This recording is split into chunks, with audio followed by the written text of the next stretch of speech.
Salam merger akuisisi playbook, saya Jimmy Gumilarsya. Pada kesempatan ini saya akan menyampaikan overview terkait materi exit strategy. Kebanyakan pihak yang menjalankan bisnis pada akhirnya akan keluar dari bisnis dengan alasan yang berbeda-beda, seperti ingin memulai bisnis yang baru, atau mewariskan kepemilikannya, atau istirahat, atau alasan yang lainnya. Layaknya memulai suatu bisnis, keluar dari bisnis juga memerlukan strategi.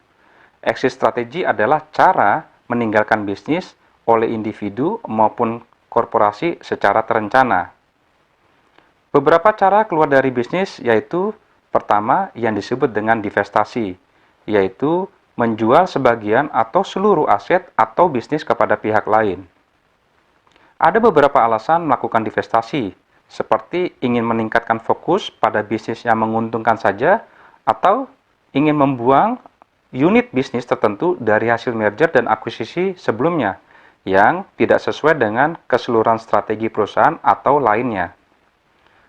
Dan bagaimana proses divestasi dilakukan? Bisa saja melalui penjualan yang bersifat reaktif karena adanya penawaran dari pihak lain, atau penjualan yang bersifat proaktif dengan mendekati dan menawarkan kepada pihak tertentu yang dirasa tepat. Cara kedua dari exit strategi adalah penawaran umum perdana atau initial public offering (IPO), di mana kepemilikan dijual kepada publik dan dicatatkan di bursa saham.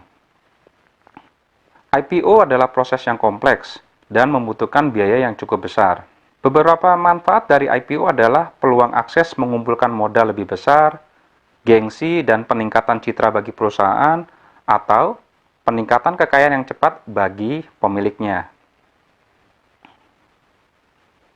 Namun di samping keuntungan IPO juga memiliki kelemahan, yaitu kehilangan kontrol terhadap jalannya perusahaan karena sebagian kepemilikan perusahaan sudah beralih ke pihak yang lain atau pihak publik. Kemudian adanya tekanan untuk selalu meningkatkan kinerja bisnis perusahaan di samping banyaknya kewajiban yang bersifat pelaporan kepada publik dan juga otoritas bursa saham. Proses IPO sangatlah panjang dan melibatkan banyak pihak dimulai dari tahap persiapan sampai bisa tercatat di bursa saham. Seperti memilih penjamin emisi dan juga memilih bursa saham yang mana saham akan diperjualkan. Exit strategi cara ketiga adalah dengan melakukan restrukturisasi, di mana restrukturisasi adalah pilihan strategi yang memungkinkan perusahaan untuk memaksimalkan nilai pemegang saham dengan memindahkan aset melalui perampingan atau memfokuskan kembali perusahaan induk melalui spin-off, carve-out, atau split-off. Dan apa konsekuensinya terhadap kepemilikan perusahaan setelah dilakukan restrukturisasi? Cara exit strategi yang terakhir adalah likuidasi, yaitu menghentikan kegiatan bisnis dengan menjual aset untuk membayar kewajiban perusahaan. Beberapa kondisi yang terjadi dalam kegagalan bisnis seperti technical insolvency terjadi ketika sebuah perusahaan tidak mampu membayar kewajibannya saat jatuh tempo, atau legal insolvency terjadi ketika kewajiban perusahaan yang harus diselesaikan melebihi nilai pasar dari aset-aset yang dimilikinya.